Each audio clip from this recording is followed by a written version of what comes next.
बिस्मिल्लाहिर्रहमानिर्रहीम। अस्सलामु अलैकुम। डियर स्टूडेंट्स, आज का हमारा टॉपिक है ट्रांसमिशन ऑफ HIV एड्स।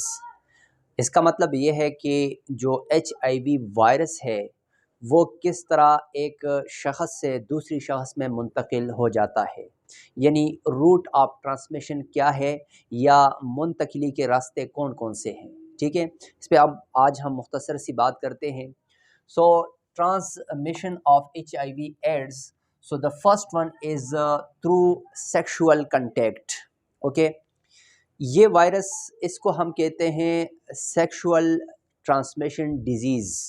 ठीक है, STD सेक्सुअल ट्रांसमिटेड डिजीज़ भी कहते हैं। और जब इस तरह की कंटेक्ट जिसको सेक्सुअल कंटेक्ट कहते हैं और इल्लीगल सेक्सुअल कंटेक्ट हो जो कि अलाउ भी नहीं है, और एक तरफ से देखा जाए तो जब इस तरह की इल्लीगल ख्वाहिशात को या नाजायज़ ख्वाहिशात को या सेक्सुअल एक्टिविटीज़ को पूरी की जाती है, सो थ्रू सेक्सुअल कंटेक्ट ये जो HIV वायरस है ये ट्रांसफ़र हो जाता है from one person to another person.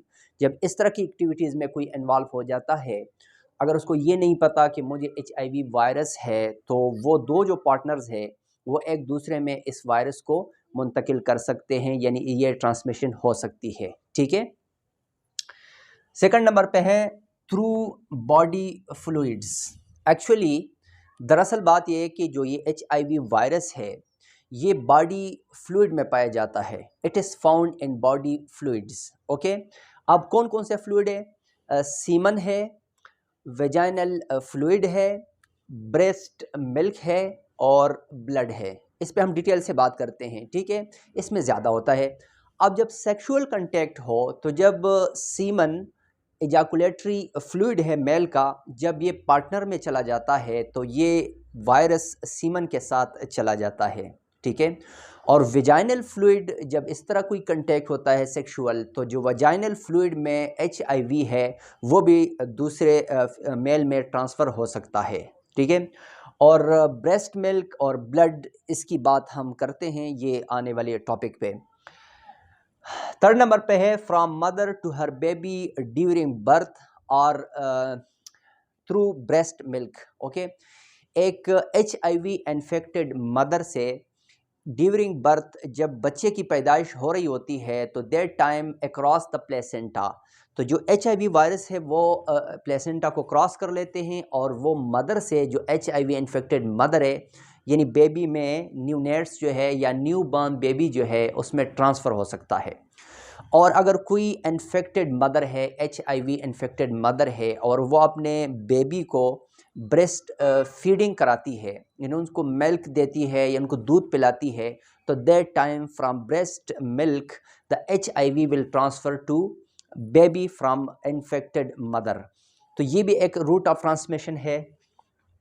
Fourth number पे है through HIV infected blood transfusion. जैसे मैंने आपको कहा कि ये जो ना बॉडी फ्लूइड में होता है HIV, तो ब्लड भी एक फ्लूइड है।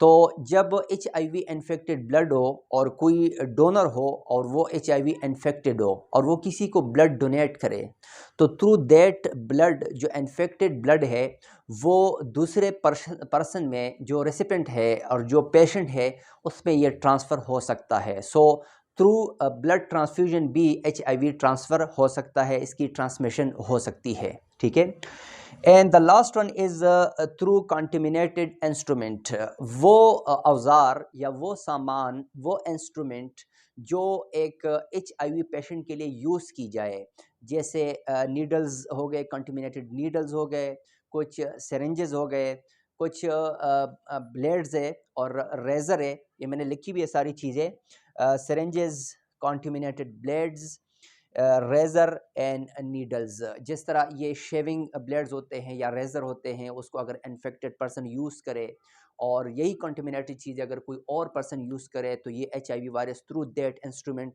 ट्रांसफ़र हो सकता है। इसके अलावा इस तरह है कि जिस तरह अगर डेंटल का कोई काम कराता है और वो HIV इन्फेक्टेड पर्सन है, तो जो डेंटल के लिए आपने इंस्ट्रूमेंट यूज़ कर दिए और वही आप रीयूज़ करते हैं, शेयर करते हैं इन चीज़ों को, जिस तरह सिरिंज है तो इससे भी ट्रांसफ़र हो सकता है। या अगर कोई HIV इन्फेक्टेड पेशेंट है या पर्सन है, तो उससे अगर आप ब्लड लेते हैं सिरिंज के थ्रू और वो आपको प्रेक लग जाता है ड्यूरिंग ब्लड कलेक्शन या प्लेबॉटमी के दौरान, तो भी ये जो वायरस है ये प्रिक के ज़रिए भी ट्रांसफ़र हो सकता है। So it is all about the transmission of HIV। ये आज का हमारा टॉपिक था। So thank you for watching. हमारे इस चैनल को आप सब्सक्राइब कर लीजिएगा और मिलते हैं नेक्स्ट वीडियो में। Thank you.